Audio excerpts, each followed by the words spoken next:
समय बहुत कम है और इतने कम समय में इतना सारा सिलेबस और नीट एग्जाम क्रैक करना हमारे लिए एक बहुत बड़ा चैलेंज है, जो कि मे बी हम कर पाएं या ना कर पाएं, क्योंकि भैया अभी तक हमने जो सिलेबस किया है वो सारा भूल चुके हैं। सिलेबस इनकम्प्लीट है, रिवाइज नहीं हो पा रहा है, क्वेश्चन प्रैक्टिस नहीं हो पा रहे हैं, और भैया जब पेपर प्रैक्टिस करते हैं या फिर मॉक टेस्ट देने जाते हैं ना, तो वही 200-300 नंबर हमारे आ रहे हैं। तो मेरे हिसाब से सिलेक्शन तो नहीं होने वाला, बट हाँ नेक्स्ट ईयर ड्रॉप जरूर ले लेंगे हम लोग। बट अगर मैं आपसे बोलूँ कि ये जो आप लोग सोच रहे हो ना, ये गलत है। क्यों? क्योंकि मेरे साथ जब मैं अपनी नीट की प्रिपरेशन कर रहा था कोटा में, जब मैं अपनी नीट की प्रिपरेशन कर रहा था, मेरे साथ 6 ऐसे स्टूडेंट्स थे जिनकी इतनी बुरी हालत थी, जिनको देख के ना कभी कोई नहीं सोच सकता कि यार ये लोग नीट भी क्रैक कर पाएंगे। और नीट ही क्रैक नहीं, वो लोग आज इंडिया के सबसे best top medical college AIIMS में हैं। वो 6 स्टूडेंट्स आपको मैं आगे आने वाली वीडियोस में मिलाने वाला हूं। साथ में मैं आप सभी के साथ ये डिस्कस करने वाला हूं जो कि उन सभी ने ऐसा क्या किया था और करने के बाद आज वो एम्स में है। बहुत इजी चीजें की थी, बहुत मतलब आप लोग इतनी चीजों को कॉम्प्लेक्स बनाते हो ना कि भैया रिवीजन कैसे करेंगे, उन सब ने रिवीजन वाले वर्ड को इतना छोटा बना दिया था कि जब आप लोग अभी देखोगे ना मैं क्या बताने वाला हूं, आप लोग सोचोगे यार ये मेरे को कर लेना चाहिए था, लास्ट ईयर ही मेरा सिलेक्शन हो जाता। सिलेबस इनकम्प्लीट, अरे भैया यार सिलेबस इतना बड़ा, इतना सारा सिलेबस है, कैसे रिवाइज करेंगे, कैसे इतने कम समय में कैसे करेंगे। वो 6 स्टूडेंट्स उन्होंने कैसे किया था, इतने कम समय में कैसे किया था, वो सब कुछ आपको मैं बताने वाला हूँ। टॉपिक वाइज बहुत अच्छे से डिस्कस करूंगा, बड़े ध्यान से सुनना। आगे आने वाली 5 मिनट बहुत इंपॉर्टेंट है। शायद आपकी जो एक डिफिकल्टीज, जो प्रॉब्लम फेस कर रहे हो ना कि सिलेक्शन नहीं होने वाला, वो हो जाएगा मेरे दोस्त, बड़े ध्यान से सुनना।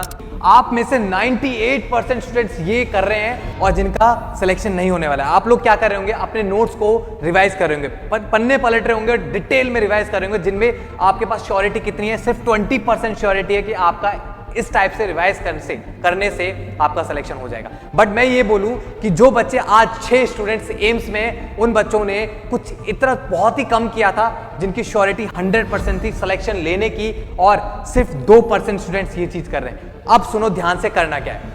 हम इस पे डिस्कस नहीं करने वाले, क्योंकि इसमें आप लोग क्या कर रहे हो, आप लोग अपने डिटेल में नोट्स रिवाइज कर रहे हो। हम लोग डिस्कस करने वाले कि आपको करना क्या है। देखो आप लोग को क्या करना है, आपके लास्ट ईयर के पेपर्स उठाने हैं, लास्ट ईयर के पीवाईक्यूज उठा लो या फिर पेपर उठा लो। उसमें ये देखो सब्जेक्ट वाइज कि उसमें किस टॉपिक से क्वेश्चन पूछे गए। लास्ट 20 साल के पेपर उठाओ, 20 साल के पेपर उठाने के बाद आप लोग ये देखो कि उसके अंदर किस टॉपिक से क्वेश्चन पूछे गए। उन टॉपिक्स की लिस्ट बनाओ। लिस्ट बनाने के बाद सबसे पहले जब रिवाइज करने बैठते हो ना, तो आपको सिर्फ वही टॉपिक रिवाइज करने हैं। सबसे पहले उन टॉपिक्स को बहुत अच्छे से रिवाइज करना है। उसके बाद आपको टाइम मिलता है तो जो रिमेनिंग टॉपिक्स है उनको रिवाइज करना है।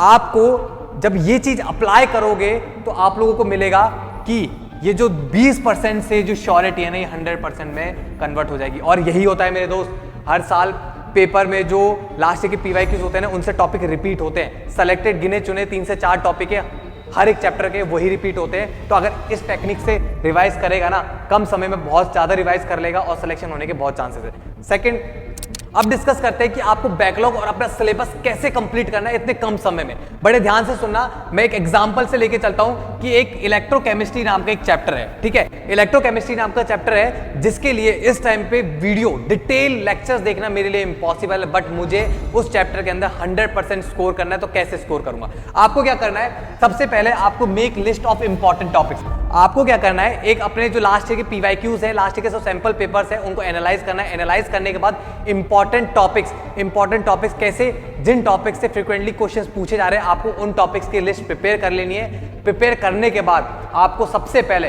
पूरा चैप्टर कवर नहीं करना है, आपको सबसे पहले वो इंपॉर्टेंट टॉपिक्स है ना, आपको उन इंपॉर्टेंट टॉपिक्स को अच्छे से अपने स्ट्रॉन्ग करना है। अब कैसे करना है, अब इसमें डिफिकल्टीज और आने वाली हैं। कैसे कि बच्चे को क्या लगेगा कि जैसे मान लो ये मेरा इलेक्ट्रोकेमिस्ट्री के नोट्स है, अब ये जो टॉपिक है ये कोई वाई नाम का टॉपिक है, और जो टॉपिक है ये बीच में, चैप्टर के बीच में है। बट अगर मुझे ये टॉपिक समझना है ना, तो इस टॉपिक से पहले मुझे इसके ऊपर वाला टॉपिक अच्छे से क्लियर होना चाहिए। उसके लिए क्या करोगे, आप लोग क्या करोगे, सबसे पहले आप 1 शॉट वीडियो लेक्चर देखोगे। इलेक्ट्रोकेमिस्ट्री का सबसे पहले आप क्या करोगे, 1 शॉट वीडियो लेक्चर देखोगे, जिससे क्या होगा कि आपको सुपरफिशियली आइडिया मिल जाएगा कि चैप्टर में हो क्या रहा है और है क्या।